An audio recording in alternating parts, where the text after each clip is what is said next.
교육부가 13개 대학에 대한 학생부 종합 전형 실태 조사 결과를 내놨습니다. 특목고 등을 우대한 정황이 확인됐습니다. 한일 군사정보보호협정 쥐소미아가 오는 22일에 종료됩니다. 정부와 여당에선 쥐소미아를 연장해 관계 개선에 나서야 한다는 기류가 감지되고 있습니다. 북한이 원산 갈마 공항의 활주로를 이미 완공한 것으로 JTBC 취재 결과 확인됐습니다. 금강산에서 낡은 남측 시설을 철수하라고 요구한 것도 원산 갈마 관광지구를 개발하기 위한 걸로 보입니다. 독도 소방 헬기 추락 사고의 실종자 시신 한 구가 추가로 수습됐습니다. 나머지 실종자를 찾기 위한 야간 수색이 이어지고 있습니다. 승무원을 성추행한 혐의를 받는 몽골 헌법재판소장이 통역을 맡은 몽골인 승무원에게 폭언을 했다는 진술이 나온 걸로 알려졌습니다. 경찰은 내일 오전 소장이 환승하러 인천공항에 들어오면 다시 조사할 계획입니다. 군 인권센터장은 삼청교육대 교육을 받아야 한다고 해 비판을 받았죠. 박찬주 전 육군대장이 삼청교육대를 자신을 돌아보기 위한 극기 훈련이라고 표현해 또 논란을 키웠습니다. 자신이 일하던 모텔에서 투숙객을 살해한 장대호에게 재판부가 무기징역을 선고했습니다.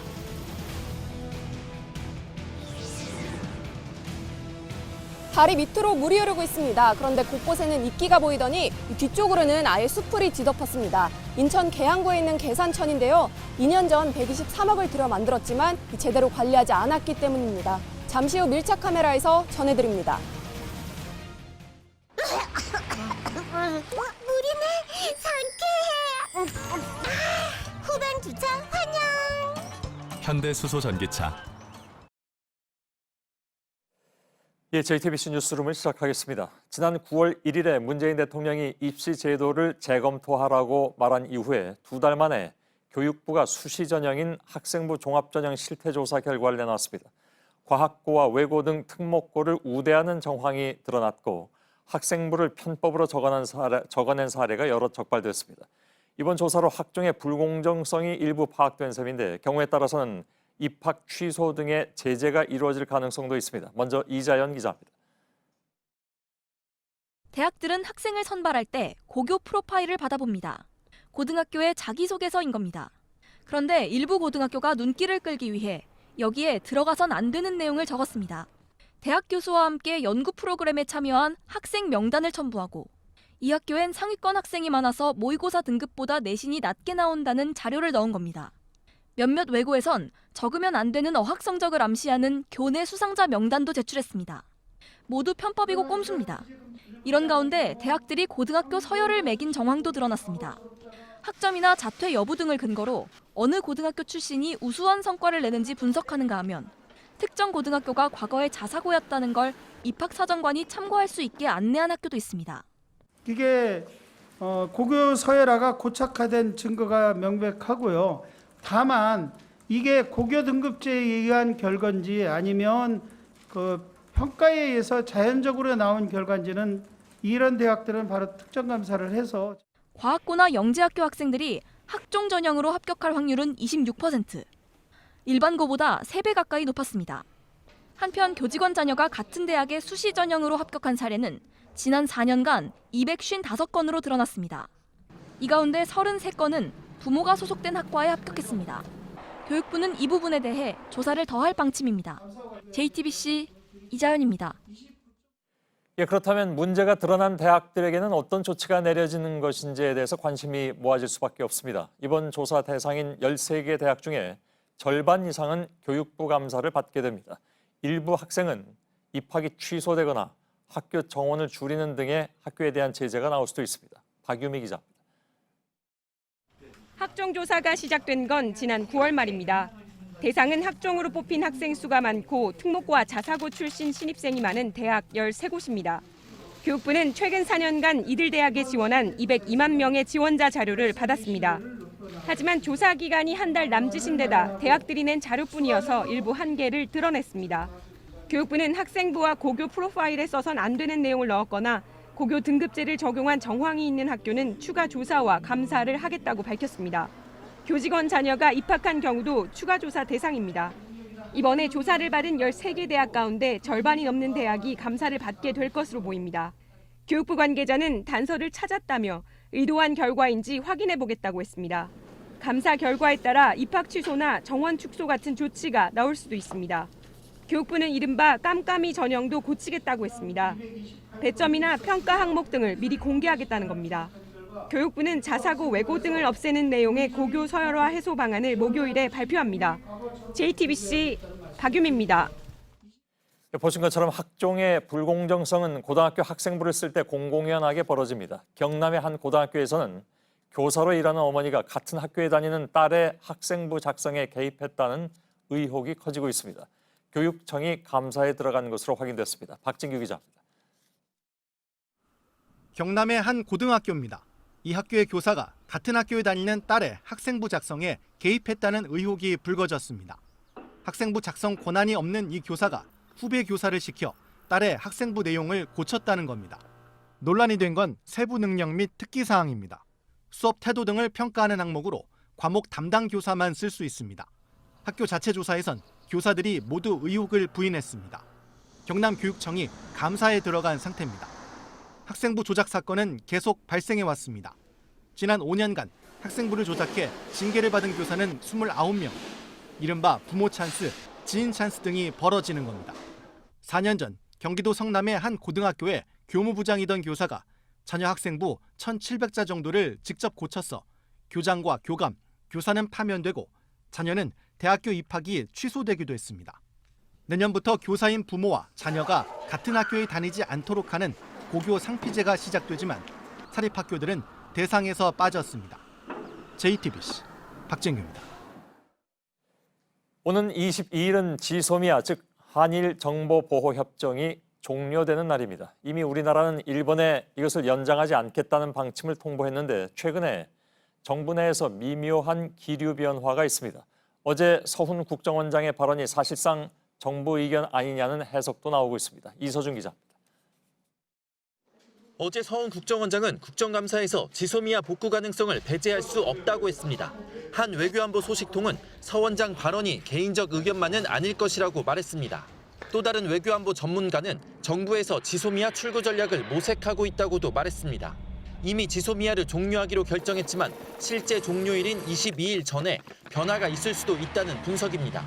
한 여권 관계자도 여당 내에서 일본과 관계 개선에 나서야 한다는 주화파 목소리가 전보다 커지고 있다고 전했습니다. 지소미아가 종료될 경우 한일 관계 경색이 장기화되기 십상이고 무엇보다 지소미아 종료를 반대하는 미국의 압박이 부담입니다. 하지만 청와대 공식 입장은 변함이 없습니다. 청와대 고위 관계자는 일본이 부당한 조치를 철회하면 지소미아 종료를 재검토할 수 있다는 입장을 유지하고 있다고 말했습니다. 실제 일본이 수출 제한 조치 등에서의 변화 움직임을 보이지 않는데 우리만 지소미아 종료를 번복하는 것도 쉽지 않다는 의견이 많습니다. 지소미아 종료일까지 남은 기간은 18일. 해법은 일본의 변화를 이끌어낼 대화입니다. 문재인 대통령은 아세안 관련 정상회의가 있던 태국을 떠나며 소셜미디어에 아베 총리와 대화의 시작이 될 수도 있는 의미 있는 만남을 가졌다고 썼습니다. 대화에 큰 의미를 부여한 겁니다. JTBC 이서준입니다. 그러나 일본 쪽의 입장은 다릅니다. 지소미아 연장 여부와 관련해서 일단 일본 정부는 한국의 현명한 대응을 요구한다고 밝혔습니다. 줄곧 주장해왔던 원론적인 입장을 그대로 유지한 것입니다. 어제 문재인 대통령과 아베 총리의 회동에 대해서도 10분 동안 얘기했다고 크게 평가하긴 어렵다면서 만남 자체의 의미를 깎아내리기도 했습니다. 이한길 기자입니다. 오늘 일본 정부 대변인격인 관방장관 기자회견에서 지소미아에 대한 질문이 나왔습니다. 지소미아가執行されるわけですけど、これまでにですね、韓国側が延長を決断する可能性についてはどう見ていますか。 스가 관방장관은 원론적인 입장을 되풀이했습니다. 政府としての一貫した立場に変わりはなく、韓国側に懸命の対応を求めていく。 이번에도 우리 정부에 공을 넘긴 겁니다. 어제 문재인 대통령과 아베 총리의 회동은 일본 정부의 입장을 전달하는 자리였다고 말했습니다. 日韓の二国間の問題については、総理から大統領に対して我が国の原則的立場をしっかり伝達をいたしました。 모태기 외무상은 아예 만남 자체가 의미 없다고 말했습니다. 今回のいわゆるですね、10分間の、言葉を交わしたことをもってですね、そこまでの大きな評価をするっていうのは難しいと思います。 문 대통령이 제안한 고위급 협의에 대해서도 협의하는 사람의 레벨보다 협의의 내용이 중요하다며 부정적인 입장을 보였습니다. JTBC 이한길입니다. 예, 어제 한일 정상 간 대화 이후에 우리 쪽에서는 양국 간의 접점을 마련해 줄 수 있는 카드로 지소미아 유지가 조금씩 거론되는 모양새입니다. 그러니까 종료하기로 했던 것을 이제 조금씩 태도를 바꿔가는 것이 아니냐 하는 그런 추측을 하게 만드는 것이죠. 반면에 일본은 어제 대화에 크게 무게를 두지 않으면서 지소미아에 대해서는 짐짓 별로 신경 쓰지 않는다는 듯한 분위기를 만들어가고 있습니다. 이 역시 전략적이라고 봐야 될 것 같습니다. 자, 이 상황은 좀 미묘한 데가 많아서 좀 풀어봐야 될 것 같습니다. 남궁욱 국제외교안보팀장이 지금 옆에 나와 있습니다.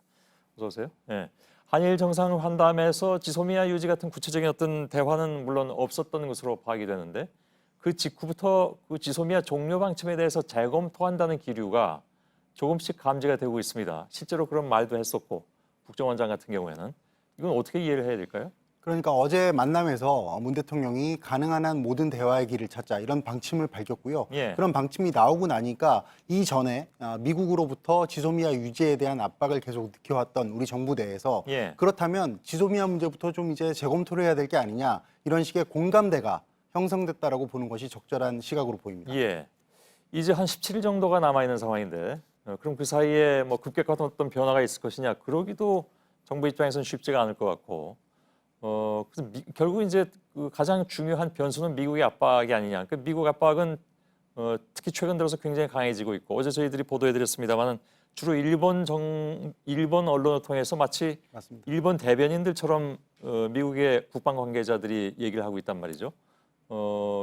더 강해지겠죠, 그런 압박은. 예, 그렇습니다. 당장 그런 식으로 일본에 가서 이야기했었던 스틸웰 미국 국무부 차관보가 오늘 한국에 왔습니다. 예.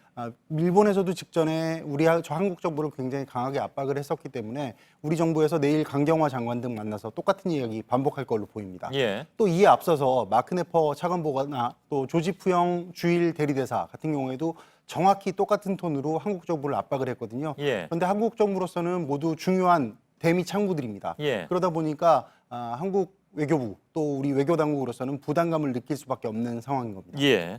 근데 저희들이 기억하고 있습니다만은 지소미아 종료를 주도한 것으로 알려진 김현정 청와대 국가안보실 2차장. 또 다른 사람들도 마찬가지입니다만은 종료를 발표한 뒤에 미국 측에 우리 입장을 충분히 잘 설명했다. 마치 미국도 그것을 일정 부분 혹은 상당 부분 이해한 것으로 얘기를 했단 말이죠. 예, 직접 나와서 브리핑도 청와대에서 하고 했었는데요. 예. 그럼에도 불구하고 그 브리핑 직후부터도 기억하시겠습니다만 미국에서는 계속 일관되게 우려의 입장 그리고 지소미아는 필요하다는 입장을 발표한 바 있습니다. 예. 저 이후로도 계속해서 우리는 다양한 채널을 통해서 미국에 설명을 했겠습니다만 예. 그럼에도 불구하고 결과적으로 미국 정부가 크게 달라진 건 없다. 이렇게 평가할 수 있는 현재의 상황인 겁니다. 예. 미국이 역시 이 문제를 자신들의 국익 입장에서 철저하게 바라보고 있다. 뭐 이렇게밖에 해석이 안 될 것 같군요. 네, 그렇습니다. 사실 미국의 머릿속에는 한국과 일본의 다툼 이 자체보다는 그 위에 있는 중국과 러시아가 아시아 태평양 지역 내에서 영향력을 키우는 걸 어떻게 막을 것인가 이게 가장 큽니다. 예. 그리고 그걸 위해서라면 한미일 동맹이 굳건해야지 된다. 그리고 그 굳건함의 상징이 뭐냐? 바로 지소미아다. 이렇게 생각을 하고 있는 겁니다. 예. 그런 미국의 셈법이라고 할까요? 속내. 이런 발언에서 잘 나타납니다. 그러니까 지소미아가 결국 흔들리면 웃는 건 중국이나 러시아다. 예. 이 발언 속에 많은 함의가 담겨 있는 겁니다. 예. 사실 이 내용은 저희들이 그 사이에도 이제 몇 차례 보도는 해드린 바가 있습니다. 방금 얘기한 것은. 근데 결국 이제 일본의 입장에서는 역학구도가 이러니까 자기들은 뭐 그렇게 크게 뭐 신경 안 쓴 척하면서도 미국 쪽에 힘을 빌려서 결국은 이것은 종료가 취소되도록 가져간다. 그러니까 상당히 좀 여유 있는 입장이 된 것으로 보이는군요. 예, 네 그렇습니다. 좀 상황에 따라서 달라졌는데요. 우리 정부가 종료를 하겠다 선언한 직후에는 일본이 굉장히 강하게 반발을 했습니다. 예. 그런데 최근 들어서는 뭐 없어도 괜찮다. 뭐 우리는 괜찮다, 별 문제 없다라고 무심한 척 여유까지 부리고 있는데요. 예. 잘 알려지진 않았습니다만 한일 외교부 국장급 협의가 계속 진행되고 있는데 예. 최근 들어서는 그 테이블 위에 일본에서 지소미아 문제를 꺼내서 올리지 않고 있다고 합니다. 아예 말을 안 꺼내고 있다 예, 그런 얘기인가요? 이렇게 되면 우리가 이제 지소미아 종료를 이제 그걸 카드로 해서 얻어내려고 했던 일본의 수출 규제 취소, 완화. 그럼 이건 어떻게 되는 겁니까? 예, 그러다 보니까 이제 우리 외교력이 시험 무대에 올랐다 이런 분석이 나올 수밖에 없는 예. 상황인데요. 다시 좀 짚어드리자면 정리를 해드리자면 강제 동원 노동 문제에 대해서 우리 대법원이 배상을 하라 판결을 했는데 지당한 판결이었죠. 예. 거기에 대해서 일본이 괜히 꼬투리를 잡아서 한국에 대해서 수출 규제를 한 게 이번 사안 갈등의 본질입니다. 그렇죠. 그런데 한국 정부는 여기에 대해서 대응하기 위해서 수출 규제를 풀지 않으면 지소미아를 계속 끌어갈 수 없다라고 발표를 했던 건데 예. 그 이후로 사실 달라진 상황이 없습니다. 여기서 우리 정부가 미국의 압박 때문에 지소미아 문제를 재검토할 수밖에 없게 된다면 예. 그 얘기인즉슨 뒤집어서 일본으로서는 수출 규제 완화는 하나도 내어주지 않은 채 예. 자신들이 원하는 대로 쟁점을 다시 강제 노동 문제로, 강제 징용 문제로 끌어갈 수 있는 기회를 잡게 되는 결과가 되는 겁니다. 예. 그래서 어찌 보면 상황이 굉장히 좀 미미하고 좀 어려운 그런 상황일 수도 있는데 솔직하게 판단을 하자면 미국은 계속 우리를 압박하고 일본 조금 더 물러서지 않는다면 우리 정부가 좀 난처한 입장이 되잖아요. 예, 그렇습니다. 그 어떤 출구가 있는 것인가 이걸 생각해 볼 수밖에 없지 않습니까? 예, 결국은 일본이 조금 움직여야지 모든 상황들이 돌아가기 때문에 예. 전문가들도 딱히 뾰족한 수를 내놓고 있지 못합니다. 다만 이제 앞으로 17일, 18일 정도가 남았고요. 그 예. 기간 동안에 우리가 정말 지소미아 문제를 재검토할 수밖에 없다면 그것을 미국을 향해서 지렛대로 삼아서 미국이 오히려 일본을 향해 좀 한국에 대한 수출 규제를 완화해라 라고 압박할 수 있도록 하는 것이 그러니까 우리로서 할 수 우리는 있는 즉 미국 입장에서 우리는 한국을 압박해서 지소미아를 종료하지 않도록 할 테니까 당신들은 수출 규제를 좀 완화하는 것이 어떠냐? 예, 그렇습니다. 이른바 역압박을 할 수 있다면 예. 그것이 우리로서는 지금 제일 나은 수가 아니냐 이런 조언들이 나오고 있습니다. 예. 다만 그것이 현실적으로 통할지는 좀 미지수일 것 같습니다. 예, 지켜봐야 왜냐하면, 됩니다. 일본 입장에서는 이렇게 되면 별로 잃을 게 없는 그런 상황이 될 수도 있는 것이기 때문에 아무튼 앞으로 한 17일 정도 남아 있습니다만 정부의 고민이 깊어질 수밖에 없는 그런 상황인 것 같습니다.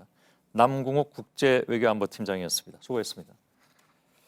자, 이런 가운데 일본에선 또 G20 국회의장 회의에 참석차 방문한 문희상 의장이 일본 의장에게 면담을 거부당하고 사진 촬영에서도 구석으로 밀리면서 홀대 논란이 일었습니다. 또 오늘은 강연을 하러 와세다 대학을 갔는데 그 앞으로도 우익들이 몰려와서 방해를 했다고 하는군요. 현장에 나가 있는 윤서령 특파원 연결하겠습니다. 윤 특파원, 지금 있는 곳이 문 의장이 강연을 하는 와세다 대학 앞입니까? 네, 지금은 강연이 끝나서 조용합니다만 강연 시작 한두 시간 전부터 이곳 학교 주변을 우익 선전 차량에 몰려들었습니다. 차량들은 학교 주변을 돌면서 문 의장의 발언을 철회하라고 확성기를 틀어댔습니다. 학교로 들어올 수 있는 모든 골목을 일본 경찰들이 이 바리케이트로 쳤기 때문에 불상사는 없었습니다. 하지만 이 주변 사람들이 들었을 경우에 굉장히 기분이 나쁜 말투에 귀가 아플 정도로 큰 소리였습니다.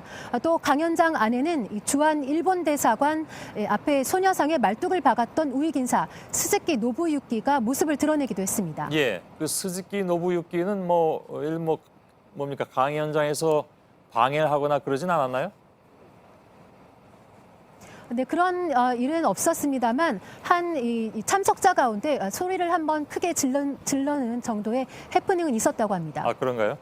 자, 어제는 문희상 의장이 일본 국회를 찾았는데 그때 홀대를 받았다라는 논란이 있지 않았습니까?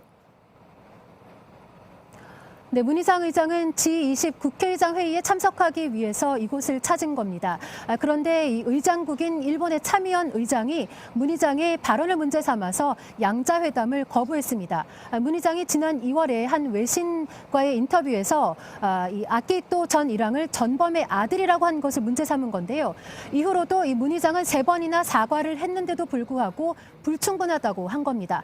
이 때문인지 이 단체 사진을 찍을 때 문 의장을 가장 아랫줄에 맨 끝으로 배치하기도 했는데요. 이 때문에 손님을 불러놓고도 일부러 홀대한다는 논란이 일었습니다. 예, 저렇게 자리 배치하는 것은 사실은 저희가 알기로는 어떤 규정에 의해서 자리 배치를 하는 것으로 알고 있는데 그 규정을 어겨서 저렇게 맨 끝자리에 앉혔다면 예를 들어서 이쪽 뭡니까 국회의장 측에서 혹은 우리 외교부 쪽에서 항의를 할 수도 있는 문제는 아닌가요? 그런 얘기는 없었나요?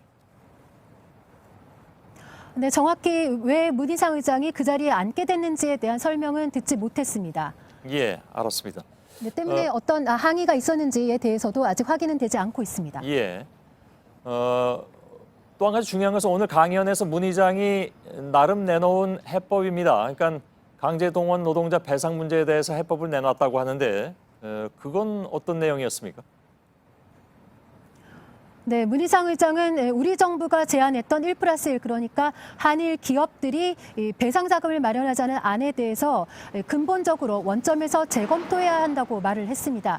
그러면서 이 배상금과 직접적인 관련이 없더라도 한일 기업과 양국 국민들이 자발적으로 성금을 낼 수 있도록 참여하자 이렇게 제안했습니다. 그리고 여기에다가 박근혜 정부 때 위안부 합의를 통해서 받은 10억엔 가운데 남아있는 60억 원과 정부 재원도 합치자고 이야기를 했습니다. 그러니까 정리를 하자면 한일 기업의 1+1 그리고 양국 국민들의 성금 +1 여기에 한국 정부의 재원까지 1+1+1+ 알파라는 안을 제안을 한 겁니다. 예. 근데 그 해법이라는 것이 예를 들면 어떤 공감대를 가지고 한 것인지 그렇지 않다면 자칫 해프닝으로 끝나버릴 수도 있단 말이죠. 특히 그런 해법을 던졌다고 하더라도 실효성의 문제 아니겠습니까? 네, 우선은 일본 측이 우리는 단 한 푼도 낼 수 없다면서 완강하게 거부를 하고 있는 상황입니다. 그리고 저희가 이 피해자 지원단체들과도 접촉을 해봤는데요. 일단 무슨 방안인지 조금 더 파악을 해보겠다라고 하면서도 고민이 좀 부족한 것 같다라는 첫 평가를 내놨습니다. 예, 알겠습니다. 와세다 대학 앞에서 윤서령 특파원이 전해드렸습니다. 수고했습니다. 한중 일에 아세안, 호주까지 참여한 거대 FTA를 띄우자는 협정문에 어제 15개국 정상이 합의를 했습니다. 무역 전쟁으로 꽉 막힌 수출에 활로가 뚫리지 않겠느냐 하는 것이 우리 정부의 기대입니다. 그러나 인도가 현재로서는 굉장히 큰 시장이죠. 인도가 막판에 발을 뺀 데다가 중국과 일본의 신경전도 치열해서 내년에 과연 최종 타결돼서 서명을 할 수 있을지는 지켜봐야 할 것 같습니다. 이희정 기자입니다. 영내 포괄적 경제 동반자 협정, RCEP 협정문에 합의한 건 우리나라와 중국, 일본, 호주, 뉴질랜드에 이어 아세안 10개국 등 모두 15개 나라입니다. 원래 16개국이었지만 인도가 합의를 보류한 채 일단 빠졌습니다. 대중국 무역 적자가 더 커질 것이란 우려에서입니다. 최종 타결은 내년에 하는 게 목표입니다. 이때 인도가 참여한다면 세계 인구의 절반, 세계 교역의 3분의 1을 아우르는 거대 자유무역 협정이 탄생하게 됩니다. 교역 환경을 대폭 개선함으로써 우리의 수출 활력을 회복하고 수출 기반을 다변화하는 계기가 될 것으로 기대합니다. 2012년 처음 논의를 시작한 RCEP은 사실상 중국이 주도해왔습니다. 미국과 일본이 주도한 환태평양 경제 동반자 협정 TPP의 맞선 성격이 강합니다. 중국에선 이번 합의문 타결로 미국과의 무역 전쟁에서 유리한 고지에 설 것이란 기대가 나옵니다. 하지만 일본의 반응은 다릅니다. 인도가 빠질 경우 중국의 영향력이 지나치게 커지고 협정의 틀 자체가 흔들릴 수 있다는 겁니다. 이 때문에 최종 교섭 과정에서도 난항이 이어질 것이란 전망이 현지에서 나옵니다. JTBC 이희정입니다. 예, 사고 엿새째를 맞는 독도 헬기 사고 소식 이어가겠습니다. 오늘 실종자 1명의 시신이 발견됐습니다. 어제 울릉도에 있던 취재진은 오늘 사고 현장인 독도에 들어가 있습니다. 독도를 연결하겠습니다. 윤정식 기자, 독도 어디쯤에 있습니까? 네, 저는 지금 독도에서도 서도에 나와 있습니다. 이 독도는 동도와 서도로 나뉩니다. 제 뒤로 보시는 이런 주민 숙소는 이곳 서도에 있고 또 동도에는 경비대가 머물고 있습니다. 그 사이로 제 뒤로 보시는 것 같이 이렇게 배들이 보이는데 지금 현재 수색 중에 있는 상황입니다. 해경과 해군, 소방 측은 오늘 야간에도 조명탄 280여 발을 터뜨리면서 수색 작업을 이어나가겠다라고 했습니다. 그리고 어제보다 배도 4척이 더 추가가 돼서 수색에 투입이 된 상태고요. 내일은 3,500톤급 수상구조함인 광양함도 투입될 예정입니다. 예, 지금 화면으로 보니까 윤정식 기자 뒤에 파도가 그렇게 심하게 치지 않고 있는 것 같고 또 머리 날리는 거 보니까 이렇게 심한 바람은 아닌 것 같은데 기상 상태는 괜찮은 모양이죠? 현재는 파도도 그렇게 높게 치지 않고 있고 바다 상황이 좋아서 현재로서는 뭐 수색 작업에는 아무 지장이 없다라고 합니다. 하지만 물속에서는 지금 상당히 탁한 상태여서 또 밤에는 햇빛이 없기 때문에 수색 작업을 이어나가는 데는 상당히 어려움이 있다고 합니다. 예, 그렇겠죠. 오늘 실종자 한 명을 찾았다고 했는데 수습은 상당히 좀 늦어졌던 것 같습니다. 네, 수색당국은 오늘 새벽 0시 30분에 실종자 시신을 한 곳 찾았습니다.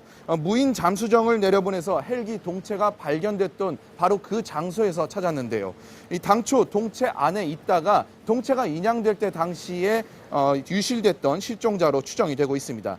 이 시신은 3시간쯤 전인 오후 5시 42분 물 밖으로 수습이 됐습니다. 예, 그러니까 위치를 파악하고 거의 한 17시간 만에 수습이 된 건데 오래 걸린 이유는 뭡니까?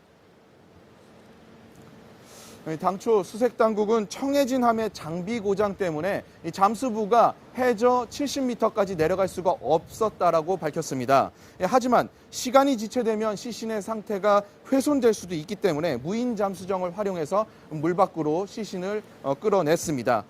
장비 고장으로 시신의 위치를 확인하고도 앵커가 말씀하신 대로 17시간 동안 지체가 될 수밖에 없었습니다. 예. 자, 지금 이 얘기하긴 조금 이른 감이 없잖아 있긴 한데 사고 원인 얘기가 계속 좀 나오고 있어서 어떤 얘기들이 나오고 있습니까? 사고 당시 헬기는 제 뒤로 보이는 이 조그마한 불빛이 있습니다. 이게 독도 등대인데요. 그쪽, 그러니까 독도 동섬의 꼭대기 헬기장에서 이륙을 했습니다. 이후 남쪽으로 헬기가 날아갔는데 이 목격자는 비스듬히 날아서 바다에 빠른 속도로 충돌했다라고 말했습니다. 기체 결함이든 조종 실수든 이 원인은 아직 물속에 있는 블랙박스에 담겨 있기 때문에 아직까지는 논하기 이릅니다. 예, 알겠습니다. 독도 서도에 나가 있는 윤정식 기자가 현장에서 전해드렸습니다. 오늘 새벽 0시 반쯤에 위치를 확인한 시신을 오늘 저녁이 돼서야 수습했다는 소식을 앞서 지금 전해드렸습니다. 장비가 고장났기 때문이라고 하는데 근데 원래 사고 당시에도 비상 신호를 보내는 장치 역시 작동하지 않은 것으로 확인됐습니다. 오늘 행안부 장관을 만난 가족들은 어찌된 게 모두 고장이냐면서 분통을 터뜨렸습니다. 윤두열 기자의 보도입니다. 오늘 새벽 시신 한 구를 찾았다는 소식에 실종자 가족들은 술렁였습니다. 내 가족이 만나 기다렸습니다. 하지만 시신 수습에 17시간이 걸려 가족들은 애를 태웠습니다. 청해진함의 장비 고장으로 잠수사가 곧바로 들어갈 수 없었던 겁니다. 이뿐만이 아닙니다. 보통 헬기가 사고로 떨어져 충격이 발생하면 위치 신호가 해경본부로 가야 합니다. 그런데 이번 사고 땐 잡힌 신호가 없었습니다. 신호 장치가 고장난 겁니다. 작동이 안 됐다고 합니다. 해경에서 수신이 안 됐다고 얘기를 합니다. 결국 동체를 찾는 데만 14시간이 걸렸습니다. 가족들은 분통을 터뜨렸습니다. 시간이 걸린다고요? 저희는 그 시간 가슴 다 태웠습니다. 지금이라도 빨리 지금 모든 걸 다 해주시면. 해저 표층을 탐색하는 이어도호가 온다는 소식이 들려오자 왜 이제서야 최신 장비를 투입하냐는 원망도 쏟아졌습니다. 이곳에 도착했을 때는 살아있기를 바랬어요. 근데 지금은 제발 시신을 찾을 수 있기를 바래요. 그동안 유가족과 실종자 가족들은 사고에 대해 책임질 사람의 답변을 기다렸습니다. 헬기가 추락한 지 엿새째가 돼서야 행안부 장관의 답을 들을 수 있었습니다. JTBC 윤두열입니다. 이런 상황에서 국산 군용 기동 헬기 수리온이 이상 징후를 보여서 비상 착륙하는 일이 발생했습니다. 군은 수리온 전체에 대해서 운항 중지 명령을 내렸습니다. 수리온은 지난번 국군의 날에 대통령도 탔던 헬기입니다. 김선미 기자입니다. 지난달 1일 국군의 날 제71주년 기념행사에 문재인 대통령이 탔던 헬기 수리온입니다. 국내 기술로 처음 연구 개발해 한국형 기동 헬기로 널리 알려졌습니다. 그런데 육군에서 운용 중인 수리온 헬기 한 대가 어제 오후 이상 징후로 비상 착륙했습니다. 강원도 양구에서 훈련 중이던 수리온 한 대가 원인을 알 수 없는 미세 진동 때문에 군 비행장에 착륙한 겁니다. 육군은 만약에 대비해 같은 기종 110여 대에 대해서도 운항 중지 명령을 내렸다고 발표했습니다. 군은 일단 수직 상승에 필요한 회전 날개 고정 장치에 문제가 생긴 걸로 보고 정확한 원인을 찾고 있습니다. 수리온은 이전에도 여러 차례 사고를 낸 적이 있습니다. 2015년 1월과 2월 육군 항공학교에서 훈련 중이던 수리온 2대가 엔진 이상으로 비상 착륙했고 같은 해 12월엔 비슷한 현상으로 결국 추락했습니다. 또 지난해 7월엔 수리온을 개조한 해병대 상륙 헬기 마리논이 회전 날개가 떨어지며 추락해 5명이 숨지기도 했습니다. 이에 따라 경찰청도 육군의 운항 중지 조치에 맞춰 보유 중인 수리온 헬기 5대를 모두 점검하겠다고 밝혔습니다. JTBC 김섬입니다. 승무원을 성추행한 혐의를 받는 몽골의 도르지 헌법재판소장이 당시에 통역을 맡았던 몽골 국적의 승무원에게도 폭언을 했다는 진술이 나온 걸로 알려졌습니다.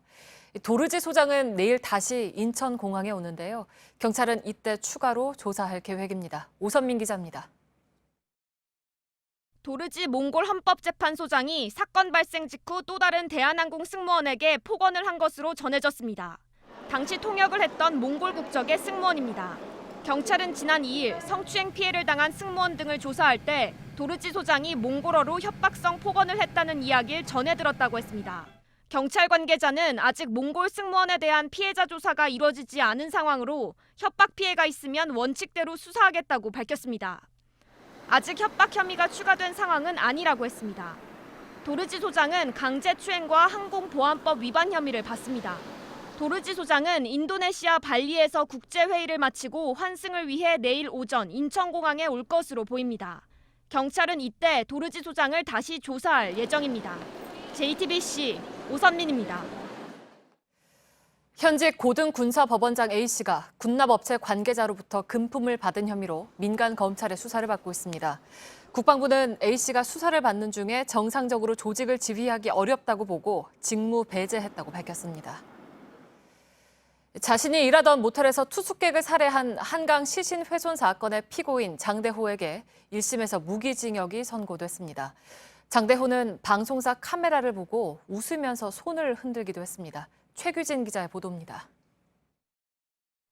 죄수복을 입고 삭발을 한 모습으로 법원에 나타난 장대호. 자신을 찍는 방송사 카메라를 발견하자 손을 흔들고 미소를 짓습니다. 지난 8월 경찰 조사 때 이후 얼굴이 공개된 적은 처음인데 반성하지 않는 듯한 모습은 여전했습니다. 유족들한테 미안하지 않으세요? 전혀 미안하지 않습니다. 생각해도 상대방이 죽을 짓은 했습니다. 반성하고 있지 않습니다. 장 씨는 지난 재판에서는 용서를 구하고 싶지 않고 사형을 당해도 괜찮다며 윙크를 보내기도 했습니다. 검찰은 범행이 잔인하고 계획적이었다며 지난달 사형을 구형했습니다. 1심 재판부는 장대호에게 사형 대신 무기징역을 선고했습니다. 1997년 이후 사형 집행이 이루어지지 않고 있는 사법 현실을 고려했다는 이유입니다. 다만 재판부는 피해자와 사법부까지 조롱하는 태도를 지적하며 사회로부터 영구히 격리해야 한다고 밝혔습니다. 또 살인을 분풀이 수단으로 삼았다는 점에서 말할 수 없을 정도로 극악하다고 판단했습니다. 특히 장 씨가 자수했으므로 감형해야 한다는 변호인의 주장도 받아들일 수 없다고 했습니다. 유족들은 무기징역은 인정할 수 없다며 오열했습니다. 하지만 장 씨는 웃음을 보이며 끝까지 용서를 구하지 않았습니다. 재판부는 장 씨가 인간으로서 존중받을 범주를 벗어났다며 가석방 없이 무기징역이 이루어져야 한다고 강조했습니다. JTBC 최규진입니다. 세월호 참사 당시 해경이 고 임경빈 군을 구조한 지 10분 만에 시신이라고 언급한 통신 기록이 확인됐습니다. 임 군은 그로부터 10분쯤 뒤에 산소 포화도가 올라서 사망자로 단정할 수가 없던 때였습니다. 이상엽 기자입니다. 해경이 임 군을 처음 발견한 건 오후 5시 24분. 제 10판 반대입니다. 제가 현재 입수자 한 명 반대에 태우고 남천공항으로 가겠습니다. 일기 특조위가 확보한 당일 해경의 교신 내용을 보면 임 군을 구조한 지 10분 만에 시신으로 언급한 부분이 확인됩니다. 목포해경 상황실은 해경 주파수 공용통신 시스템에 시신에 대한 사항 통보 바람이라는 문자를 올립니다. 본청 상황실도 인수한 시신은이라며 임 군을 사망한 상태로 단정짓습니다. 삼천 구함은 현재 계속하여 심폐소생술 시행 중이나 반응이 없는 상태임이라고 보고합니다. 하지만 임 군의 생존 가능성은 남아 있었습니다. 목포 한국병원 의료진이 원격으로 연결해 임 군을 응급처치한 결과 애초 호흡이 없었던 상태에서 산소 포화도가 69%까지 오른 겁니다. 이 같은 상황이 해경의 교신 내용에서 전달조차 안 된 걸로 파악됩니다. 사회적 참사 특별조사위원회 관계자는 JTBC 취재진에게 당시 구조자의 상태가 내부 통신망에서 보고되지 않은 부분은 문제가 있다고 지적했습니다. 특조위는 이런 내용이 제대로 보고되지 않은 경위를 조사 중입니다. JTBC 이상엽입니다. 2년 전이었습니다. 2017년 11월 15일에 포항에서 규모 5.4의 지진이 났죠. 일부 피해자들은 아직도 텐트에서 살고 있습니다. 당시에 JTBC는 인근의 지열 발전이 영향을 준 거 아니냐 하는 의문을 처음으로 제기했습니다. 그리고 2년이 지난 오늘 검찰이 포항 지열 발전과 주관사, 한국지질자원연구원 등을 압수수색하며 강제 수사에 들어갔습니다. 백종훈 기자입니다. 2017년 11월 15일 경북 포항에 규모 5.4의 지진이 났습니다. 포항시에 따르면 이 지진으로 사망자 1명, 부상자 117명, 이재민 2,000명이 발생했습니다. 당시 인근 지열 발전으로 촉발된 게 아니냐는 의혹이 제기됐습니다. JTBC는 지진이 발생하기 전 포항 지열 발전소가 정부에 보고한 자료를 토대로 이런 가능성을 보도했습니다. 지난 3월 20일 정부조사연구단은 지열 발전이 포항 지진을 촉발시켰다고 공식 발표했습니다. 미소 지진들을 순차적으로 유발시켰다. 거의 임계 응력 상태에 있었던 단층에서 포항 지진이 촉발되었다. 포항 지진 범시민 대책본부는 연구단 발표 8일 후 포항 지열 발전 관계자 등을 검찰에 고소했습니다. 포항 지열 발전 등이 발전소 입지 선정 때 단층을 제대로 조사하지 않았고 관계기관의 대응도 미흡했다는 것입니다. 검찰은 고소장 접수 후 8개월 만에 강제 수사에 나섰습니다. 포항 지열 발전과 사업주관사 넥스지오, 한국지질자원연구원, 한국에너지기술평가원 등 4곳을 압수수색했습니다. 검찰은 지열 발전 관계자들이 지진 촉발 가능성을 알고도 사업을 무리하게 추진했는지 확인할 예정입니다. JTBC 백종훈입니다.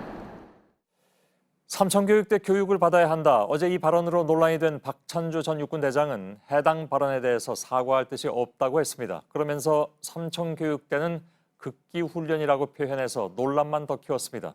거의 매일 논란을 키우는 상황이죠. 강희연 기자입니다. 박찬주 전 육군대장은 삼청교육대의 정당성을 인정하는 건 아니라고 했습니다. 그러면서도 삼청교육대 교육을 받아야 한다는 발언은 사과할 수 없다고 했습니다. 비이성적이고 비인간적이고 비인권적인 행동들을 인정하는 결과가 되기 때문에 사과할 수 없다는 뜻. 그러면서 나온 발언이 또다시 논란이 됐습니다. 삼청교육대를 극기훈련, 유격훈련에 빗댄 겁니다. 그곳에서 일어났던 그런 극기 훈련들을 한번 체험해 봄으로써 자신을 되돌아볼 필요가 있지 않느냐. 삼청교육대는 구타 후유증 등으로 인한 사망자가 449명에 달할 정도로 인권을 탄압했던 조직입니다. 박 전 대장은 공관병 갑질 논란도 여전히 사실이 아니라고 했습니다. 그러면은 청와대에 감이 있으면 대통령이 감을 땁니까? 감 따는 것까지 가지고서 침소봉대하고 여론화시켜서 공격하고 하는 거예요. 부인의 공소장에 공관병 폭행과 감금 등의 혐의가 나와 있지만 박 전 대장은 공관병들의 일방적인 진술이라고 주장했습니다. 해명에 나설 때마다 오히려 논란을 키운 박 전 대장은 내년 총선 출마 의지를 강하게 내비쳤습니다. 그것은 인재 영입이라는 행사가 없을 뿐이지 경선을 통해서 유권자의 선택을 받는 데는 아무런 제한사항이 없는 거죠. JTBC 강연입니다. 나경원 한국당 원내대표는 오늘 박찬주 전 대장에 대해서 국민 공감 능력이 좀 떨어지는 것 같다고 말했습니다. 또 우리 공화당은 박 전 대장을 이렇게 대접하는 것은 참을 수 없다면서 영입 의사를 밝혔는데 박 전 대장은 JTBC와의 통화에서 여전히 한국당 소속으로 출마를 강력히 원한다고 밝혔습니다. 유한울 기자입니다. 나경원 한국당 원내대표에게 질문이 이어집니다. 영입하려고 했던 박찬주 대장 있잖아요. 그건 나한테 뭘 물어봐요. 어떻게 생각하시나 해서요. 홍보에 대해서. 국민 공감 능력이 좀 떨어지시는 것 같습니다. 황교안 대표가 영입을 주도한 박찬주 전 대장에 대해 나 원내대표가 공개적으로 평가한 건 이번이 처음입니다. 한국당 안에선 두 대표가 시차를 두고 리더십에 상처를 입었다는 지적이 나옵니다. 나 원내대표는 패스트트랙 충돌로 수사를 받는 의원들에게 공천 가산점을 주겠다고 했다가 당 안팎에서 비판을 받았습니다. 황 대표는 최근 비공개 회의에서 가산점 발언을 해당 행위로 규정한 것으로 알려졌습니다. 그리고 이번엔 황 대표가 주도한 박 전 대장 영입이 큰 논란을 낳고 있는 겁니다. 한국당이 박 전 대장에 대한 영입을 사실상 철회하자 이번엔 우리공화당이 나섰습니다. 박찬주 대장을 이렇게 대접하는 것은 우리가 참을 수가 없다. 그리고 원래 생각했던 대로 우리 공화당으로 오십시오. 이렇게 말씀을 드렸고 긍정적인 대답을 하셨고. 하지만 박 전 대장은 JTBC와의 통화에서 덕담 차원으로 한 말이라면서 한국당 소속으로 출마를 강력히 원한다고 말했습니다. JTBC 유한울입니다. 지난달 30일에 법무부는 오보를 낸 언론사는 검찰 출입을 제한할 수 있다는 내용을 담은 보도자료를 낸 바가 있습니다. 그런데 엿새 만인 오늘 법무부 장관을 대행하는 김오수 차관이 이를 철회할 수 있다는 입장을 내놨습니다. 충분한 논의를 거치지 않고 훈령을 만들었다가 비판이 일자 슬그머니 물러섰다는 지적이 나오고 있습니다. 김필준 기자입니다. 오늘 국회 법제사법위원회에선 법무부가 내놓은 형사사건 공개금지 등에 관한 규정 훈령을 놓고 공방이 오갔습니다. 대검에서는 이제 언론에 대한 제재는 출입기자단의 자율적인 판단에 맡기는 것이 옳다. 검찰이 관여한 문제가 아니다라는 식의 의견을 제시했다는데 그것도 맞습니까? 협의 과정이긴 한데 저희들도 기본적으로 같은 생각입니다. 지난달 30일 법무부는 오보를 낸 언론사에 대해 검찰 출입을 제한시키겠다는 내용을 담은 규정을 발표한 바 있습니다. 하지만 엿새 만에 언론에 대한 제재는 언론 자율에 맡기겠다며 이 규정을 번복하겠다고 물러선 겁니다. 김 차관 발언에 대해 법무부 관계자는 JTBC 취재진에 언론의 자율성을 보장하는 방향으로 수정을 검토하겠다는 의미라고 밝혔습니다. 그러면서 이 정도로 반발이 있을 줄은 몰랐다고도 했습니다. 법무부는 훈령을 발표하면서 언론과 대한변협, 시민단체로부터 충분히 의견을 수렴했다고 주장한 바 있습니다. 이런 가운데 한상혁 방송통신위원장은 오늘 국회에서 법무부 훈령에 대해 취재자를 본질적으로 제한하는 측면이 있다며 여러 가지를 고려했어야 하는 사안이 아닌가 생각한다고 말했습니다. JTBC 김필주입니다. 참여연대 내부에서 조국 전 법무장관 사태에 대한 대응 방식을 비판하는 목소리가 다시 또 나왔습니다. 시민단체가 정권을 옹호하면서 감시 역할을 제대로 하지 못했다는 것입니다. 이에 대해서 참여연대는 동의할 수 없다고 반박했습니다. 이수진 기자입니다. 지난달 30일 참여연대 조혜경 경제금융센터 실행위원은 참여연대 게시판에 비판글을 올렸습니다.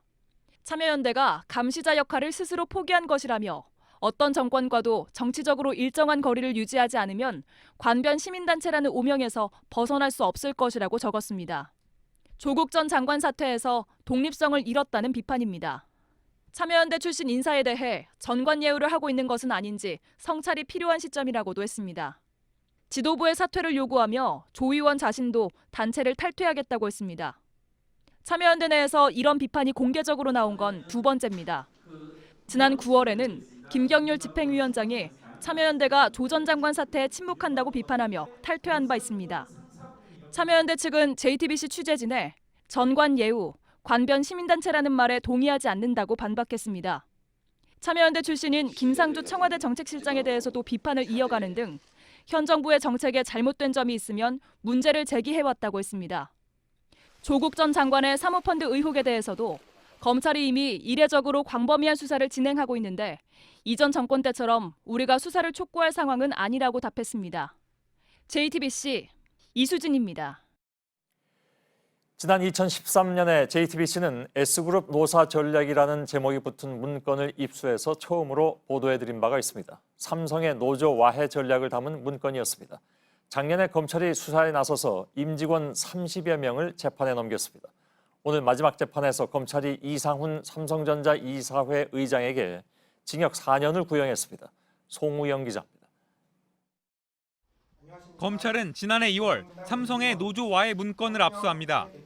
삼성전자 서비스의 노조를 무력화시키는 일명 그린화 작업이 담겨 있었습니다. 노조 활동에 적극적인 노조원들의 개인정보를 알아내 표적 감사를 하고 이 과정에서 2명이 스스로 목숨을 끊기도 했습니다. 이상훈 삼성전자 이사회 의장을 포함한 32명이 재판에 넘겨졌고 오늘 1심의 마지막 재판이 열렸습니다. 검찰은 그룹의 모든 역량이 동원된 조직 범죄였다며 이 의장에 대해 징역 4년형을 선고해달라고 재판부에 요청했습니다. 또 삼성의 모든 근로자를 비노조 경영 방침의 피해자로 볼 수 있다며 박상범 전 삼성전자 서비스 대표에게 징역 5년, 강경훈 삼성전자 부사장에게 징역 4년을 구형했습니다. 노조원들의 활동 정보를 삼성 측에 알려주고 뇌물을 받은 전직 경찰 김모 씨에겐 징역 7년을 선고해달라고 했습니다. 변호인단은 무리를 일으킨 점을 반성한다면서도 피고인들이 노조를 와해하려고 한 적은 없다고 반박했습니다. 또 임원급인 피고인들이 구체적인 사안을 보고받거나 지시한 적이 없고 노조 와해를 의미하는 문건의 과격한 표현들은 과장된 거라고 주장했습니다. JTBC 송우영입니다. 서울 성북구에서 극단적인 선택을 한 네 모녀의 안타까운 사연이 속속 전해지고 있습니다. 최저 수준의 건보료도 못 내는 상황이었고 소득과 재산도 거의 없었는데 복지 사각지대를 벗어나지 못한 것으로 보입니다. 김지성 기자의 보도입니다. 이들 가족의 월세는 두세 달가량 밀려 있었습니다. 건강보험료도 제때 내지 못했던 걸로 전해졌습니다. 70대 어머니와 둘째 딸은 7월부터 9월까지 석 달 동안 보험료를 못 냈습니다. 액수는 3만 원. 최저등급의 건보료가 부과됐지만 내지 못했던 겁니다. 다른 딸 2명은 쇼핑몰을 운영했는데 여기서도 80만 원 넘는 건강보험료가 체납됐습니다. 건강보험료를 석 달 넘게 못 내면 위기 가구로 지정돼 지원받을 수 있습니다. 하지만 규정이 이렇게 바뀐 게 사건이 일어나기 불과 사흘 전입니다. 이들은 소득과 재산도 거의 없었던 걸로 추정됩니다. 카드 대금 체납액과 대출금 등 빚이 수천만 원에 달했습니다. 하지만 이 역시 모니터링 대상이 아니었습니다. 지난 2014년 송파 세모녀 사건 이후 정부는 일정 수준 이상 카드값이나 대출금을 못 내는 가구를 확인하게 했는데 큰딸은 빚이 1,000만 원을 넘어서 셋째 딸은 밀린 기간이 기준에서 한 달 못 미친 2달이어서 파악되지 않았던 것으로 보입니다. 생계비 일부가 지원되는 긴급 복지 지원 제도도 있지만 본인이 신청해야 받을 수 있습니다. 경찰은 이번 주 안으로 숨진 네 모녀에 대한 부검을 국립과학수사연구원에 의뢰할 계획입니다. JTBC 김지성입니다. 북미 협상을 압박하기 위해서 북한이 계속 언급한 것은 새로운 길이라는 표현이었습니다. 그런데 서훈 국정원장이 어제 국가정보원 국정감사에서 북한의 새로운 길이란 결국 도발하겠다는 뜻으로 판단하고 있다고 말한 것으로 확인됐습니다. 박소연 기자입니다. 북한은 올해 초부터 여러 차례 새로운 길을 말하고 있습니다. 김정은 위원장이 신년사에서 미국이 제재와 압박으로 나간다면 새로운 길을 모색하지 않을 수 없다고 했습니다. 지난 9월 조선신보는 올해 안에 북미 정상회담이 열리지 않으면 내년에 북한이 새로운 길을 모색하게 될 것이라고 했습니다. 어제 국정원 국정감사에서 서훈 국정원장은 북한의 새로운 길이란 어떤 형태로든 도발하겠다는 뜻으로 판단하고 있다고 국회에 보고한 것으로 알려졌습니다. 북한이 연말까지로 시한을 정한 북미 협상이 실패할 경우 결국 도발밖에 더 있겠냐는 겁니다. 서 원장은 이 도발이 구체적으로 무엇인지는 설명하지 않았습니다. 하지만 대북 전문가들은 북한이 이미 여러 차례 실험한 핵무기 양산 체제를 가동하거나 북미 협상 이후로 중단된 ICBM 발사 가능성도 꼽았습니다. 건조 중인 신형 잠수함을 이용해 SLBM을 발사하는 등 무력 시위를 배제할 수 없다는 해석도 있습니다. 로버트 아이혼 전 국무부 비확산 차관보도 최근 북한의 새로운 길은 도발 수위를 높이는 것이라고 말한 바 있습니다. 북한이 새로운 길을 택할지 여부는 북미 협상에 달려 있습니다. JTBC 박소연입니다. 어제 칠레 현지를 처음으로 연결해서 그곳 시위 상황을 전해드렸습니다. 칠레 시위가 현지 시간으로 월요일 밤, 그러니까 우리 시간으로는 오늘 아침에 그 규모가 굉장히 커졌다고 하죠.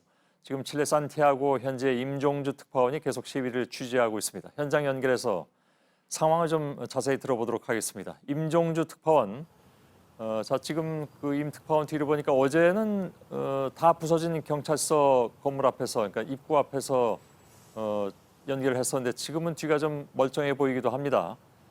다만 시위 규모가 어제 그곳 시간으로 어젯밤에는 굉장히 커서 그 여파는 굉장히 크다고 들었습니다. 지금 분위기는 어떻습니까?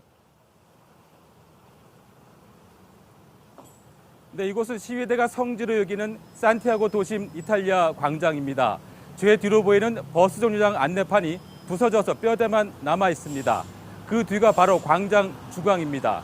현재 청소 작업이 진행되고 있지만 여전히 도로 여기저기에 불에 탄 흔적과 벽돌 조각 나뒹구는 모습이 어제 시위의 격렬함을 말해주고 있습니다.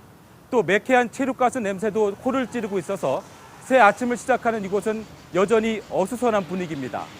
예, 그렇군요. 제가 보기에는 멀쩡해 보인다고 했는데 자세히 보니까 정말 그런 것 같지는 않습니다.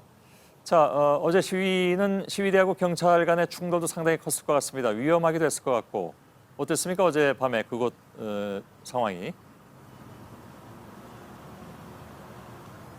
네, 어제는 이곳에서 슈퍼 먼데이로 불릴 정도로 시위의 규모가 주말보다 훨씬 컸습니다. 또 이곳 이탈리아 광장을 비롯해서 대통령 인근의 헌법 광장에 수만 명이 운집했습니다. 시위대는 경찰 진압차를 막기 위해 도로에 바리케이드를 치고 불을 지르기도 했습니다. 경찰이 강제 해산에 나서자 시위대가 돌로 맞서면서 저녁 늦게까지 곳곳에서 충돌이 빚어졌습니다. 예. 자, 시위가 격해지고 또 장기화되면서 교민들 피해도 역시 우려가 되는 것 같습니다. 교민들 많이 만나봤죠? 네, 취재진은 어제 시위 취재 전에 한인상가 밀집 지역을 찾아가서 교민들의 얘기를 직접 듣고 상황을 취재했습니다. 이 내용은 별도의 리포트로 준비했습니다. 예. 직접 보시겠습니다. 산티아고 최대 규모의 의류와 액세서리 도매시장 파트로나토입니다. 이곳에 생활터전을 마련한 교민들은 시위를 바라보는 마음이 착잡합니다. 불평등에 분노한 시위대를 이해할 수는 있지만 그로 인한 피해가 작지 않기 때문입니다. 국민으로서 당연히 받아야 할 권리를 찾아야 된다고 봐요. 하지만 피해를 주는 거는 좀 삼가해줬으면 하는 마음입니다. 김 씨는 40년 칠레 인생에서 이런 시위는 처음이라고도 했습니다. 이곳 한인 상점 300여 곳은 시위로 직격탄을 맞았습니다. 유동 인구가 크게 줄고 매출은 반토막 났다며 한숨을 쉬었습니다. 11월 달이 제일 그중에서도 제일 좋은 매출이 좋은 날인데 현재는 한 60% 떨어진 것 같아요. 매출도 많이 줄었죠. 왜냐하면 원주민들이 많이 오는데 일절 안 와요. 먹으러 안 나오고. 교민들은 시위로 인한 피해를 막기 위해 자경단도 꾸려 자체 순찰 활동을 하기도 했습니다. 시위가 다시 커진 어제는 용역업체를 고용해 24시간 순찰에 들어갔습니다. 대사관 측은 약탈이나 방화 등 직접 피해는 없지만 영업 손실에 대한 교민들의 우려가 크다고 말했습니다. 예, 잘 봤습니다. 한 가지만 더 알아보죠. 어제 칠레에 강한 지진도 발생했습니다. 산티아고에도 여파가 미쳤습니까? 네, 어제 시위가 한창이던 시각에 이곳 산티아고에서 북쪽으로 280km 가량 떨어진 지역에서 규모 6.0의 강진이 발생했습니다. 이곳 산티아고에서도 흔들림을 느낄 수 있었습니다. 현지 교민은 식탁과 의자가 흔들려서 트럭이 지나가는 줄 알았는데 지진이어서 놀랐다고 말했습니다. 이런 가운데 칠레 정부는 이번 시위 사태로 올해 경제 성장률이 2%대 중반에서 초반으로 하락할 것이라는 경고를 내놨습니다. 그러나 시위대는 꿈쩍하지 않았습니다. 내일은 택시와 버스, 트럭 기사들이 함께 참가하는 더 큰 시위도 예고돼 있는 상태입니다. 예, 임종주 특파원이 칠레 산티아고에서 전해드렸습니다. 상황이 더 안 좋아질 것이라고 하니까 상황 봐서 내일 다시 또 연결하도록 하겠습니다. 수고했습니다. 일본 제품 불매운동 이후 일본 맥주는 사실상 시장에서 쫓겨났죠. 일본 맥주 수입사들이 편의점 납품 가격을 40%까지 낮췄습니다. 하지만 점주들도 소비자도 반응이 차갑습니다. 전다빈 기자입니다. 이달부터 일본 맥주 수입사들은 일부 편의점에 납품하는 가격을 최대 40%까지 낮췄습니다. 불매운동으로 좀처럼 팔리지 않자 재고떨이에 나선 겁니다. 원가가 낮아지는 만큼 점포에서 재고 소진을 위한 자체적인 할인 행사는 점주님의 재량을 구입하는 가격이 낮아진 만큼 각 매장에서 할인을 더할 수 있다는 겁니다. 하지만 편의점 점주들의 반응은 싸늘합니다. 추가 발주하시는 분이 거의 없거든요. 재고가 워낙들 많이 갖고 계세요. 옛날에 아사히가 1등이었거든요. 그렇게 할인을 해도 일주일에 한두 개? 그렇게밖에 안 나가요.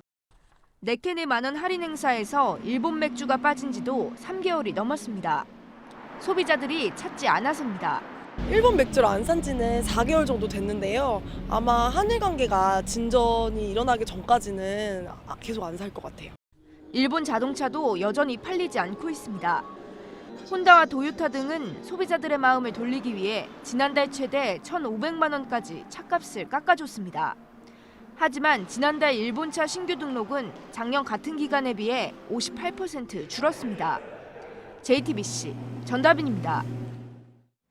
네, 지난주엔 대전의 한 대학이었는데 오늘은 강릉의 한 대학교에서 일어난 몰카 범죄 소식입니다. 남학생이 여자 화장실에 몰래 들어가서 휴대전화 촬영을 시도했습니다. 조승현 기자입니다. 강릉의 한 대학교 게시판에 대자보가 나붙었습니다. 화장실 몰카는 더 이상 남의 일이 아니란 제목이 달려 있습니다. 대자보를 쓴 학생은 지난달 29일 저녁 여자 화장실에서 몰카 피해를 입었다고 적었습니다. 같은 수업을 듣는 남학생이 화장실 문 아래로 휴대전화를 들이밀었다는 겁니다. 사건이 일어난 건물입니다. 이 교양 수업을 하는 강의실들이 모여 있어서 평소에도 늘 학생들이 많은 곳입니다. 하지만 가해 남학생은 이에 아랑곳하지 않고 피해 여학생을 쫓아서 이곳 여자 화장실로 들어갔습니다. 가해 학생은 피해자의 신고로 경찰에 붙잡혔습니다.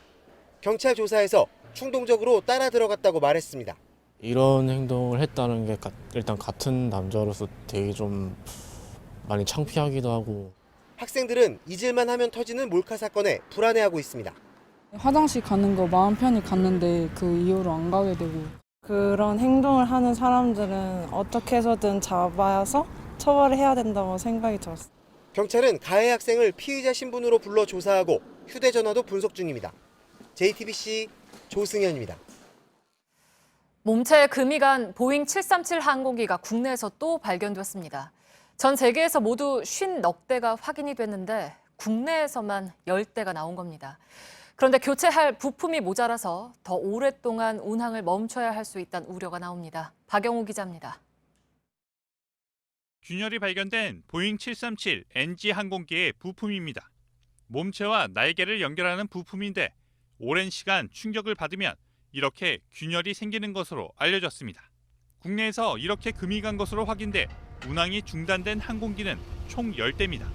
대한항공과 진에어, 제주항공 9대에 이어 오늘 이스타항공에서 추가로 1대가 발견되면서입니다. 전 세계에서 54대가 발견된 걸 감안하면 국내 발생 비율이 상당히 높습니다. 문제가 커지자 보잉 본사도 한국으로 기술진을 보냈습니다. 하지만 취재진이 확인한 결과 현재까지 부품 교체를 시작한 항공기는 2대뿐입니다. 항공업계 관계자는 부품을 구하기 힘들어 수리에도 어려움을 겪고 있다고 말했습니다. 특정 기종에 한꺼번에 문제가 생기면서 부품을 대기가 어려워진 겁니다. 게다가 아직 국내에서 정밀 점검을 받지 않은 항공기도 80대가 넘습니다. 운항 중단이 장기화할 경우 해당 기종을 주로 쓰는 저가항공사들이 타격을 받을 수 있다는 우려도 커지고 있습니다. JTBC 박영우입니다. 직원들을 폭행하고 음란물을 불법 유통한 혐의 등으로 구속돼 재판에 넘겨진 양진호 한국미래기술 회장이 최근 법원에 보석을 신청했습니다. 수원지법 성남지원에 따르면 양 회장은 지난 1일 담당 재판부에 보석 신청서를 냈습니다.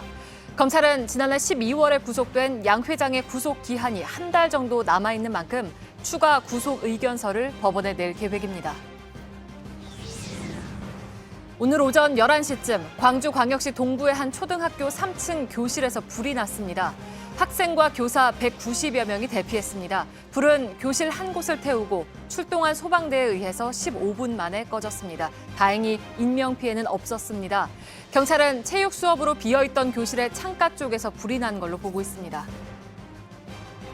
인천시가 지난 5월에 발생한 이른바 붉은 수돗물 사태로 피해를 입은 시민들에게 모두 63억여 원의 보상금을 이달 중순부터 지급하기로 했습니다. 확정된 보상 항목은 생수 구입비와 정수기 필터 교체비, 의료비와 소상공인 영업 손실 등입니다. 차범근 전 감독이 축구로 한국과 독일 사이의 관계 발전을 위해 애쓴 공로를 인정받아서 독일 정부에서 대십자 공로 훈장을 받습니다. 이 훈장은 독일 정부가 공익을 위해 공로를 세운 사람에게 주는 최고의 상으로 알려졌습니다. 차 전 감독은 1978년 한국인 최초로 독일에 진출해서 12년 동안 뛰며 아시아 선수로는 가장 많은 121골을 넣었습니다.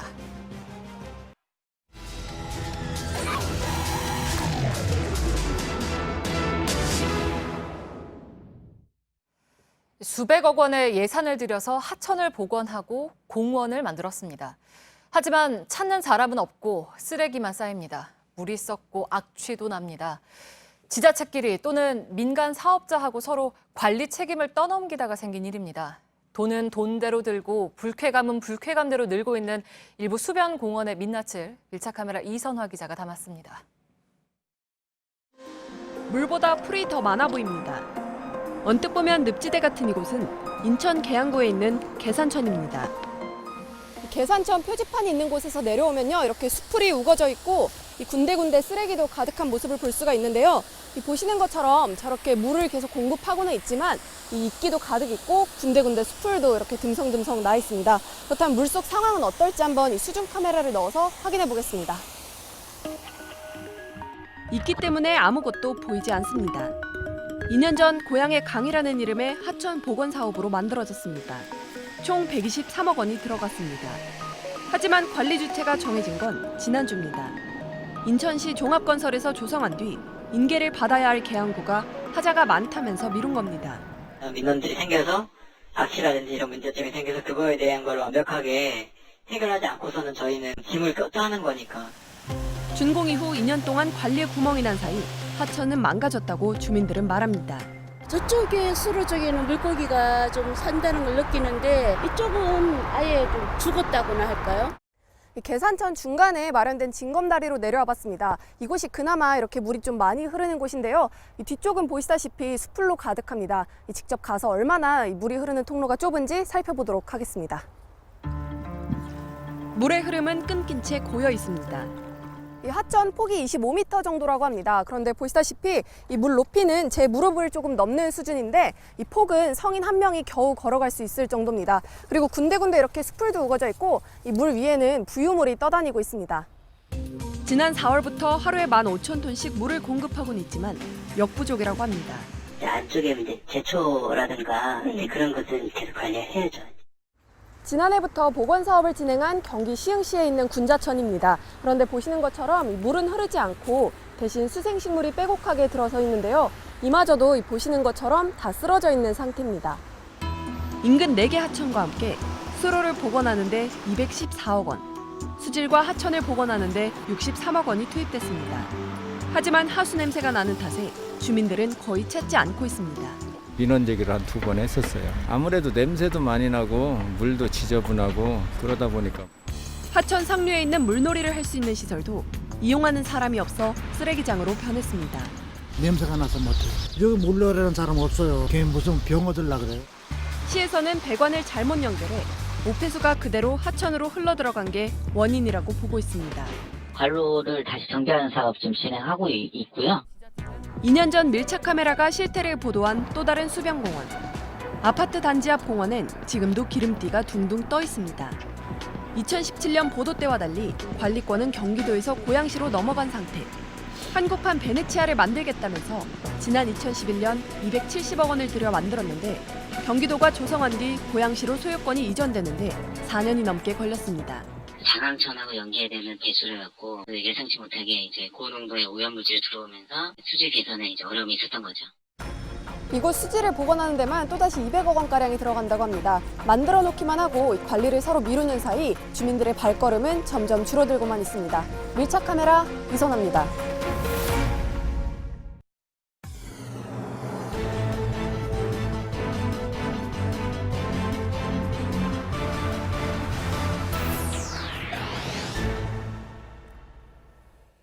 뉴스룸의 앵커 브리핑을 시작하겠습니다. 일하다가 배고픕니다. 소주 마십니다. 외롭습니다. 소주 마십니다. 다칩니다. 소주로 씻어내고 소주 마십니다. 동료와 시비 붙습니다. 소주 마시면서 화해합니다. 작가의 말처럼 술이란 삶에서 떼어내기 어려운 참으로 요망한 무언가입니다. 어른이 되어야 알게 되는 맛. 아버지가 반주로 곁들이면서 캬 하는 모습을 도통 이해 못하던 시절도 잠시. 아버지만큼 나이를 먹으면 똑같이 캬 하는 소리를 내게 되는 것. 내 입맛을 키운 것은 파라리 소주였다고 말한 작가도 있었고, 술이 너무 좋아서 시집 이름을 아예 안동소주로 붙인 시인도 있습니다. 노동의 새벽에 등장하는 소주의 위로는 차가웠지만 동시에 뜨겁기도 했죠. 한국인에게 술이란, 소주란 무엇인가? 도수가 자꾸 내려가 순해지는 걸 반기면서도 또 한편으로는 옛날 20몇 도짜리의 이른바 오리지널 소주의 추억을 그리워하는, 그러니까 소주란 그 변천사마저도 우리에게 체화되어 있는 무언가. 그 소주를 너무 많이 마셔서 문제가 된다고 했습니다. 그래서 나온 대책은 술병에 붙은 연예인 사진을 떼겠다는 것이었죠. 물론 유난히 술에 관대한 문화 탓에 피해는 끊이지 않고 담배는 규제하면서 술은 왜 내버려 두느냐는 볼멘 소리도 있으니까 필경 국리 끝에 내놓은 대안일 터인데 그 모든 맥락을 이해하면서도 왜 사람들은 선뜻 공감하기가 어려운 것일까? 정작 세상에 술을 권하는 주체란 아이유도 아이린도 아닌 우리가 살아가고 있는 이 사회이기 때문은 아닐까?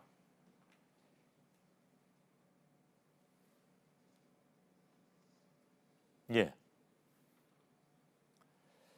작가의 말처럼 일하다가 마시고 외로울 때 마시고 싸우다가도 마시는 술.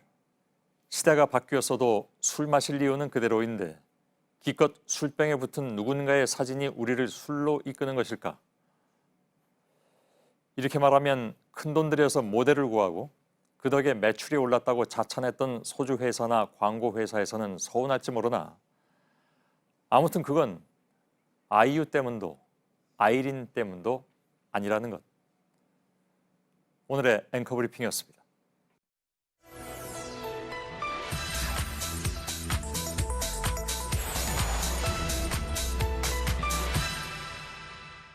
군 인권센터 소장은 삼청교육대 한번 교육을 받아야 되지 않는 사람인가 이런 생각도 갖고 있습니다.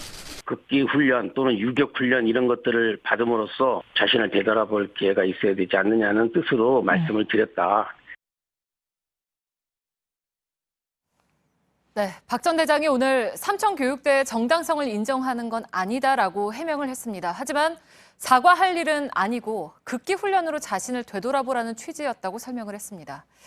과연 삼청교육대를 극기 훈련에 빗대는 게 적절한지를 팩트체크 이가혁 기자와 따져보겠습니다. 시작할까요? 네, 삼청교육대가 법을 완전히 무시한 인권 유린 사건이라는 것은 역대 정부와 또 군이 조사한 결과로도 이미 밝혀졌고 또 인정한 사실입니다.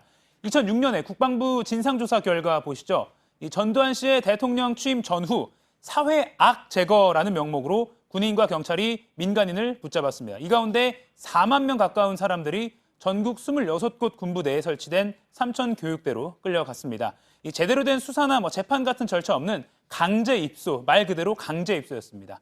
이 검거 기록을 보면은 미성년자도 400명이 넘었습니다. 이 공권력이 특정 민간인을 함부로 사회악이라고 낙인을 찍고 힘으로 개조시키려 한 겁니다. 네, 그러니까 일종의 납치나 다름없는 건데 이거를 극기 훈련 이렇게 빗댄 거는 당연히 부적절한 거 아니겠습니까? 네, 당시 삼청교육대 운영 방침의 일부를 좀 보시겠습니다. 하루 종일 육체적 고통이 가해지는 훈련을 마친 후에 특히 태도 불량자, 말 안 듣는 사람 이렇게 분류가 되면 또 따로 저녁 내내 별도 장소로 끌려가서 정신교육을 받아야만 했습니다. 잘 시간에도 강제로 자다 깨다를 반복하면서 신체적인 학대를 받았습니다. 저항을 무력화할 목적이라면서 2끼 분량의 식사를 3끼로 나눠서 지급하기도 했습니다. 삼청교육대 기간 중에 숨진 사람이 54명입니다. 추후에 후유증으로 숨진 피해자 수를 뺀 게 이 정도입니다. 그중에는 태도 불량으로 군 간부에게 폭행을 마구 당하고도 계속 훈련을 받다가 쓰러져서 숨지는 등 안타까운 사례가 적지 않습니다.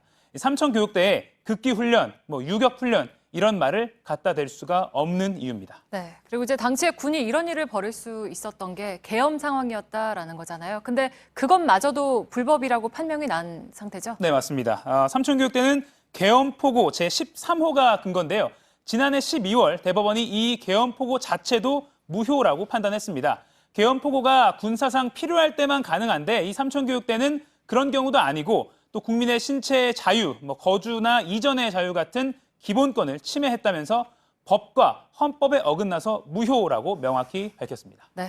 근데 예전에도 삼청교육대를 좀 잘못 언급했다가 문제가 된 사례가 몇 번 있죠? 네, 그렇습니다. 2009년에 당시 한나라당 허태열 최고위원이 공식 회의석상에서 이 조폭 범죄가 심각하다 이런 걸 언급하면서 제2의 삼청교육대를 부활시키자는 말이 많다 이런 발언을 했다가 여론의 질타를 받은 적이 있습니다. 또 2016년에는요. 한 대학 교수가 강의 도중에 학생들 앞에서 개인은 삼청교육대에 보내야 한다 이런 발언을 해서 학생들이 성소수자 혐오 발언이다 이렇게 규탄 성명을 내기도 했습니다. 이런 발언이나 또 박찬주 전 대장의 발언 모두 50 시절 군이 민간인을 삼천교육대로 몰아넣을 때 내세웠던 그 가해자의 논리. 그러니까 한번 들어가서 변화의 기회로 삼아봐라. 이런 식의 논리와 크게 다르지 않아 보입니다. 네, 팩트체크 이가혁 기자였습니다.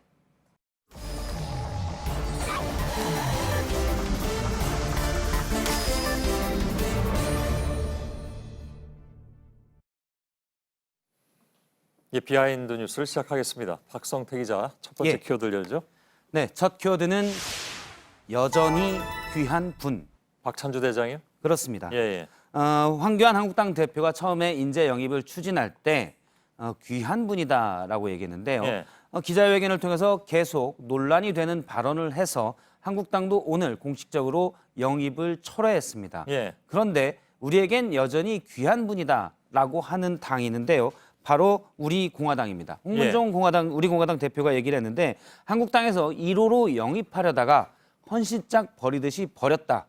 거기에 비분관계했다면서 어제 박찬주 전 대장과 통화를 하면서 의기투합을 했었다. 같이 하기로 이렇게 얘기를 했습니다. 직접 들어보겠습니다. 의기투합을 했대요? 예. 직접 얘기를 들어보겠습니다.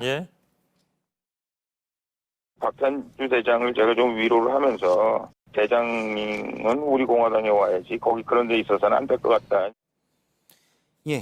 홍문종 대표는 박 전 대장이 의기투합했다라고 전했는데 박 전 대장은 오늘 한국당에 영입이 안 되더라도 한국당 당적으로 출마하겠다라는 의지를 밝혔습니다.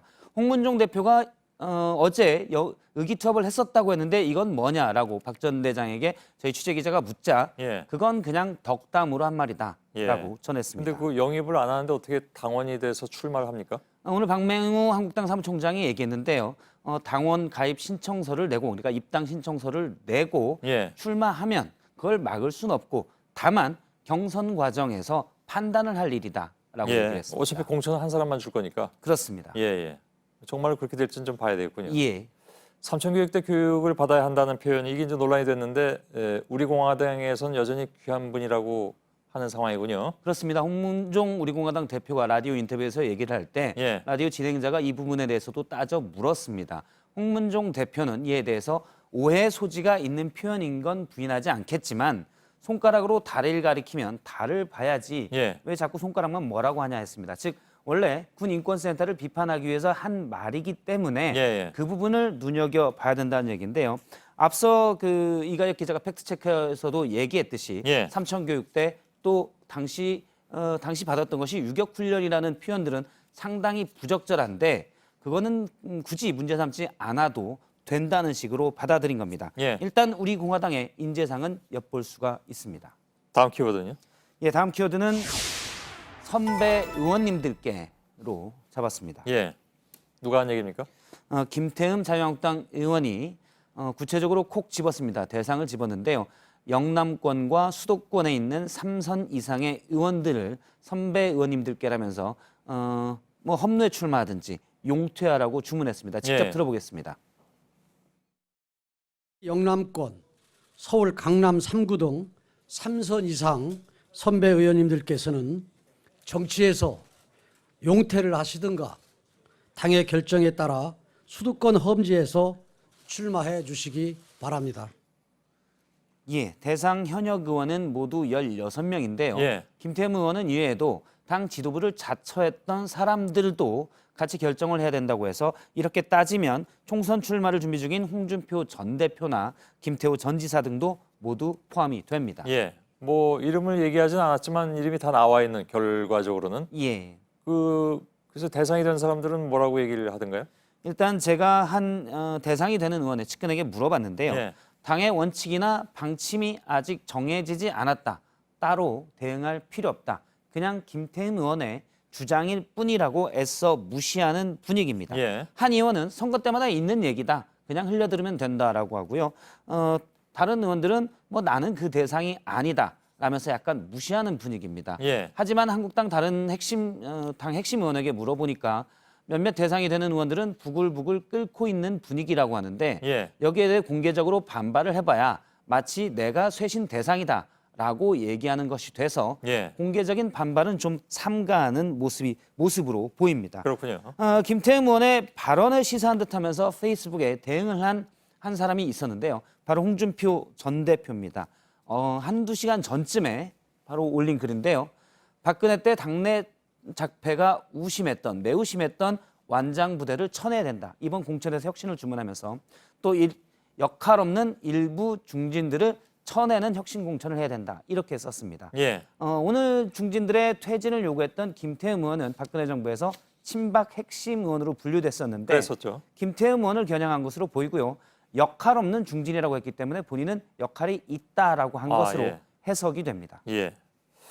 그 모든 서로 하는 말을 다 이렇게 그냥 해석을 해야 되는 상황이군요. 이름은 얘기 안 하는데 누구일 예. 것이다라고. 예. 근데 아무튼 누구인지 금방 알 수 있는 예. 그런 것 같습니다. 물론 구체적으로 거명을 안 했기 때문에 예. 그게 그 얘기가 아니다라고 나중에 주장할 수도 있습니다. 마지막 키워드요. 세 번째 키워드는 금태섭 다면 평가로 잡았습니다. 예. 왜 이런 얘기가 나왔습니까? 어제 이제 민주당에서 총선 기획단을 출범을 시켰습니다. 모두 15명이 되는데요. 이렇게 15명입니다. 여성 청년들도 많이 포함이 돼 있고 새로운 얼굴도 많이 보이는데 눈에 띄는 거는 금태섭 민주당 의원입니다. 예. 그래서 어저께도 뭐 15명 전화했는데 꼭 집어서 이렇게 이름이 나오긴 하더군요. 그렇습니다. 예. 금태섭 의원에 주목한 자유한국당 의원이 있는데 바로 장제원 의원입니다. 왜 장제원 주목을 의원은 합니까? 오늘 페이스북에 글을 올렸는데요. 유독 제 눈에 띈 인물은 금태섭 의원이다. 민주당은 그를 내치기는커녕 중용했다라고 얘기를 했습니다. 예. 그 장제원 의원은 같이 법사위에 있었는데 옆에서 보기에도 금태섭 의원이 민주당 의원이 맞냐 싶을 정도로 소신 발언을 많이 했었는데 예. 민주당이 중용을 했다라는 겁니다. 그러면서 이번 총선을 향한 민주당의 결기를 느낄 수 있다라고 높게 평가했습니다. 예. 사실 금태섭 의원은 과거 조국 장관 문제에 있어서도 상당히 젊은 세대 비판적으로 했죠. 분노를 예. 일으켰다. 비판적인 시각을 내비치기도 했습니다. 예.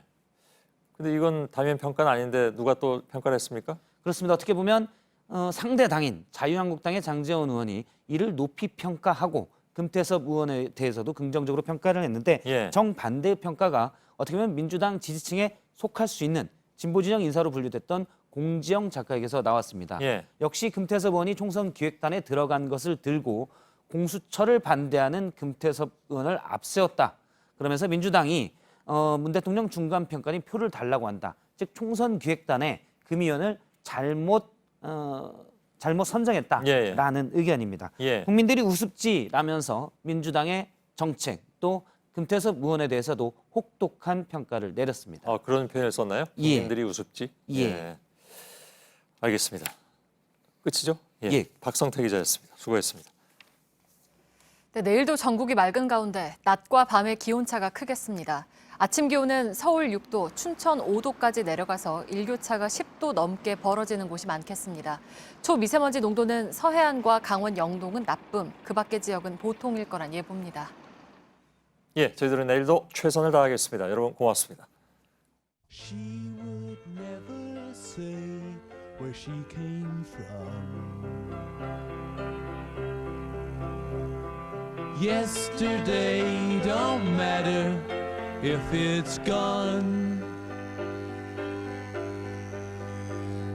While the sun is bright or in the darkest night, no one knows.